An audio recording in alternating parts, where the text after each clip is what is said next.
राहुल गांधी अब शिवराज सिंह के निशाने पर है। जेएनयू जाकर लगता है राहुल गांधी ने गड्ढे में पैर रख दिया है। तभी तो एक एक कर बीजेपी के सभी बड़े नेता के निशाने पर हैं राहुल। मध्य प्रदेश के मुख्यमंत्री शिवराज सिंह चौहान ने कांग्रेस उपाध्यक्ष राहुल गांधी को निशाने पर लेते हुए कहा कि देश विरोधी अभियान चलाने वाली जगहों पर जाने के लिए उन्हें शर्म आनी चाहिए। शिवराज सिंह ने भारतीय जनता युवा मोर्चा के राष्ट्रीय अधिवेशन में राहुल पर निशाना साधा। समाज के हर वर्ग का कल्याण, ये कांग्रेस हमें किसान की बात करती है, गरीब की बात करती है। क्या बात, कौन से काम किए गरीबों के लिए कांग्रेस ने? कभी बताए तो? 60 साल तुमने सरकार चलाई, गरीब गरीब करते रहे, गरीब का खून चूसते रहे, उसका शोषण करते रहे। ये मोदी जी की दिल्ली में सरकार है जो गरीबों के लिए एक नहीं अनेक योजनाएं बनाती है, उनके कल्याण के लिए। जनधन योजना, गरीबों के बीमे की योजना, सिंचाई की योजना है, और अब तो हेल्थ की योजना गरीबों के लिए जो बीमे की प्रधानमंत्री जी ने बनाई है। मैं उसके लिए उनका अभिनंदन करना चाहता हूं, उनका स्वागत करना चाहता हूं। क्या करेगी कांग्रेस गरीबों के लिए? और देखना है कांग्रेस के मित्रों, आओ भारतीय जनता पार्टी शासित राज्यों में गरीब को क्या चाहिए? रोटी चाहिए, कपड़ा चाहिए, मकान चाहिए, पढ़ाई लिखाई और दवाई का इंतजाम चाहिए, रोटी चाहिए। इसलिए मध्य प्रदेश की धरती पर हमने ये फैसला किया कि 1 रुपया किलो गेहूं देंगे, 1 रुपया किलो चावल देंगे, 1 रुपया किलो नमक देंगे। किसी गरीब को मध्य प्रदेश की धरती पर भूखा नहीं सोने देंगे। कई लोगों ने विरोध किया कि ये टैक्स पेयर का पैसा है, 15 रुपया खरीदोगे, 1 रुपया बांटोगे, ये न्याय नहीं है। हम का यही न्याय है। मैं चाहता हूं कि एक दिन की मजदूरी में महीने भर का राशन आ जाए, तो लोगों का बाकी दिन की मजदूरी का क्या करेंगे? हम का कपड़े खरीदेंगे, बर्तन खरीदेंगे, साइकिल खरीदेंगे, रेडियो खरीदेंगे, और कोई कोई टीवी भी खरीद लेगा भाई। अरे गरीबों के बच्चों को भी टीवी देख लेने दो, उनको भी जीने का हक है, उनको भी मुस्कुराने का अधिकार है। बोलिए न्याय नहीं है? मैंने कहा यही न्याय है। भगवान ने धरती बनाई तो सबके लिए बनाई, पानी बनाया तो सबके लिए बनाया, बनाया कि नहीं बनाया? खदानें बनाई तो सबके लिए बनाई, बनाई कि नहीं? लेकिन सबके पास तो नहीं है, तो जिनके पास है उनसे हम टैक्स लेंगे, और जो खाली हाथ आए हैं उनको सस्ता बांट देंगे। यही सामाजिक न्याय है। यही पंडित दीनदयाल उपाध्याय जी ने कहा था कि जो सबसे पीछे, सबसे नीचे, जो सबसे गरीब है, सबसे दुखी है, वही तुम्हारा नारायण है। उसकी सेवा कर लो तो समझो भगवान की पूजा हो जाएगी। और जो सस्ता राशन मध्य प्रदेश की धरती पर दिया, निःशुल्क दवाइयां, सरदार वल्लभ भाई पटेल दवा वितरण योजना, सारे शासकीय अस्पतालों में दवाइयां free, medical checkup free, x ray free, ultrasound free, sonography free, और अब तो कीमोथेरेपी भी फ्री और डायलिसिस भी फ्री जिला अस्पतालों में हमने व्यवस्था की है। ये गरीबों के लिए किया है, तो मध्य प्रदेश की धरती पर किया है। हाउस फॉर ऑल, सबको मकान, ये प्रधानमंत्री जी की योजना है। क्यों नहीं मिले अब तक सबको मकान? मध्य प्रदेश की धरती पर चलो मेरे मित्रों, हमने संकल्प लिया है, हमने फैसला किया है। वर्षों हो गए कई गरीबों को छोटा मोटा सरकारी जमीन का टुकड़ा मिला या कोई निजी जमीन का टुकड़ा मिला, छोटी मोटी झोपड़ी बनाई और उस झोपड़िया में रह रहे हैं। उनके पास कई बार प्रशासन के लोग पहुंचते हैं, अतिक्रमण कर लिया है, हटा देंगे, तोड़ देंगे, मिटा देंगे। युवा मित्रों, मध्य प्रदेश की धरती पर हमने फैसला किया है कि जो गरीब कई वर्षों से जिस जमीन पर मकान झोपड़ी बना के रह रहा है, कोई माई का लाल उनको हटा नहीं पाएगा। पट्टा दे के परमानेंट मालिक उसको बनाया जाएगा। इसका अभियान मध्य प्रदेश की धरती पर हमने प्रारंभ किया है, और उसके बाद प्रधानमंत्री जी की योजनाओं के साथ मिलकर सबको मकान मिले, इसका अभियान हम शुरू कर रहे हैं। कोई बिना मकान का, कोई बिना छत का भाजपा शासित राज्यों में नहीं रहेगा। यह हमारा संकल्प है। उस दिशा में हम तेजी से आगे बढ़ रहे हैं। और बच्चों की पढ़ाई लिखाई मेरा संकल्प है भारतीय जनता पार्टी के कार्यकर्ता के नाते, कि मध्य प्रदेश में हम ऐसी स्थिति पैदा करेंगे कि धन के अभाव में कोई बेटा बेटी बिना। जनता पार्टी नौजवानों की पार्टी अगर आज के जमाने में है कोई, तो कौन है? अरे कौन सी पार्टी है? केवल भारतीय जनता पार्टी। विकास की नई इबारत मोदी जी के नेतृत्व में पूरे हिंदुस्तान में लिखी जानी है। और इसलिए युवा मोर्चे के कार्यकर्ताओं को मैं केवल एक ही आह्वान करता हूं कि हमारे खिलाफ जो जहर फैलाने की कोशिश हो रही है, वातावरण बिगाड़ने की कोशिश हो रही है, अरे ऐसी कांग्रेस, शर्म आती है, लज्जा आती है कांग्रेस का स्वरूप देख के।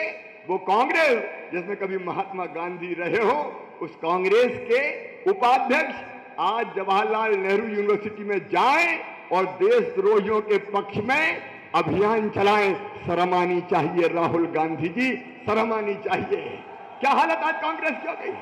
हम कहना चाहते हैं, खुलेआम कहना चाहते हैं, सरेआम कहना चाहते हैं, पूरा भारत हमारा है, हम सबके सेवक हैं, हम विद्वेष की राजनीति नहीं करते। भारतीय जनता पार्टी दोनों बाहें फैला के सबको गले लगाती है।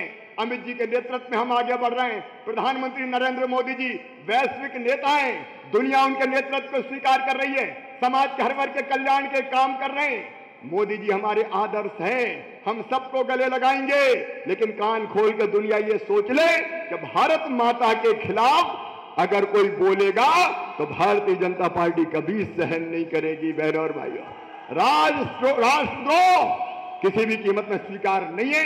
ये डंके की चोट भारतीय जनता पार्टी कहना चाहती है। इसलिए युवा मोर्चे के कार्यकर्ताओं, गांव गांव जाओ, अलख जगाओ, जागरण का मंत्र फूको, जो नहीं समझो उनको भी समझाओ, मोदी जी की योजनाएं गांव गांव तक ढंग से ले जाओ और एक एक नौजवान में उत्साह का संचार करो। आप सबको मेरा केवल यही निवेदन है, युवा मोर्चे के सभी कार्यकर्ताओं को, कि ये समय बैठने का नहीं है, ये योजनाओं को गांव गांव ले जाने का समय है और उसके लिए परिश्रम की पराकाष्ठा करो, प्रयत्नों की परिसीमा करो। बचपन में मैंने किसी महापुरुष से ये सुना था कि अच्छा कार्यकर्ता कौन, तो मैंने जो सुना था वो तुम्हें सुना के अपनी बात समाप्त करता हूं। पांव में चक्कर, मुंह में शक्कर, सीने में आग और माथे पे बर्फ, ये 4 गुण चाहिए। पांव में चक्कर मतलब चरेवेती, अपने कार्य क्षेत्र में लगातार घूमते रहो, लगातार प्रवास करते रहो, दौरा करते रहो। बयान जारी करने से भला नहीं होने वाला, केवल कार्यालय में बैठक करके कुछ नहीं होने वाला। अपना कार्य क्षेत्र, मंडल है तो मंडल, जिला है तो जिला, प्रदेश है तो प्रदेश, बस प्रवास करते रहो। पांव में चक्कर और मुंह में शक्कर मतलब अच्छा बोलो, प्रिय बोलो, कार्यकर्ताओं से स्नेह से और प्रेम से बोलो। अपना कार्यकर्ता और कुछ नहीं चाहता और इसलिए ऐसी वाणी बोलिए मन का आपा खोए, आपों को शीतल करे और शीतल होए। मुंह में शक्कर और सीने में आग मतलब काम करने की आग, एक तड़प कि मेरे यहाँ हमारा संगठन सबसे बेहतर होगा, सबसे अच्छा होगा, उसके लिए मैं कोई कसर नहीं छोड़ूंगा। बढ़िया से बढ़िया काम, समाज के हर वर्ग में काम, सर्वस्पर्शी भाजपा, सर्वव्यापी भाजपा, वो खड़ा करके दिखाऊंगा तो मैं करके दिखाऊंगा। ये सीने में आग और माथे पे बर्फ मतलब दिमाग ठंडा होना चाहिए। कई बार उल्टा हो जाता है, सीने में आग होती नहीं, राखी राख होती है और दिमाग हमेशा गर्म रहता है, तो उससे काम बिगड़ता है। और इस मूल मंत्र को लेके अपने कार्य क्षेत्र में जाइए। मोदी जी के नेतृत्व में देश आगे बढ़ रहा है, ये पूरे देश में जाके अपने अपने कार्य क्षेत्र में बताइए। मैं फिर कहता हूं, नरेंद्र मोदी जी भारत को भगवान का वरदान है। नौजवान कार्यकर्ताओं, भगवान का वरदान है, सचमुच में ऐसा प्रधानमंत्री सचमुच में गर्व होता है। कहां से कहां देश पहुंच रहा है, उनके साथ हम खड़े हैं, उनकी नीतियों को गांव गांव ले जाएंगे और आने वाले चुनाव में भी भारतीय जनता पार्टी सफलता का झंडा फहराएगी और 2022 तक मोदी जी के नेतृत्व में भारत को दुनिया का सर्वश्रेष्ठ राष्ट्र बनाएगी, विश्व गुरु बनाएगी। इसी संकल्प के साथ मैं अपनी बात समाप्त करता हूं। बस एक और, स्वच्छ भारत मिशन जैसे जितने सामाजिक अभियान माननीय मोदी जी ने प्रारंभ किए, बेटी बचाओ बेटी पढ़ाओ जैसे जितने अभियान माननीय मोदी जी ने प्रारंभ किए, पर्यावरण बचाने जैसे जितने अभियान मोदी जी ने प्रारंभ किए, आओ उन सबको हम सफल बनाने का संकल्प लें, उनको सफल बनाने का संकल्प लें, उनमें अपनी सक्रिय भागीदारी करें। स्वच्छ भारत अभियान के लिए अपने आप को समर्पित करें, बेटी बचाओ के लिए अपने आप को समर्पित करें, पर्यावरण बचाने के लिए अपने आप को समर्पित करें, गंगा जी के शुद्धिकरण का जो अभियान चल रहा है उसमें अपना योगदान दें और अपना योगदान देने के लिए आइए हम संकल्प करें कि मोदी जी हम आपके पीछे खड़े हैं, हम इन अभियानों को सफल बनाने में कोई कसर नहीं छोड़ेंगे। और ये संकल्प लेने के लिए दोनों हाथ ऊपर उठा के, दोनों मुट्ठी बांध के भारत माता की जय हम सब बोलेंगे। उठाइए दोनों हाथ, बांधिए दोनों मुट्ठी और मेरे साथ बोलिए, भारत माता की, भारत माता की, भारत माता की। नरेंद्र मोदी जिंदाबाद, अमित शाह जिंदाबाद और अरुण जेटली जिंदाबाद, भारतीय जनता पार्टी जिंदाबाद।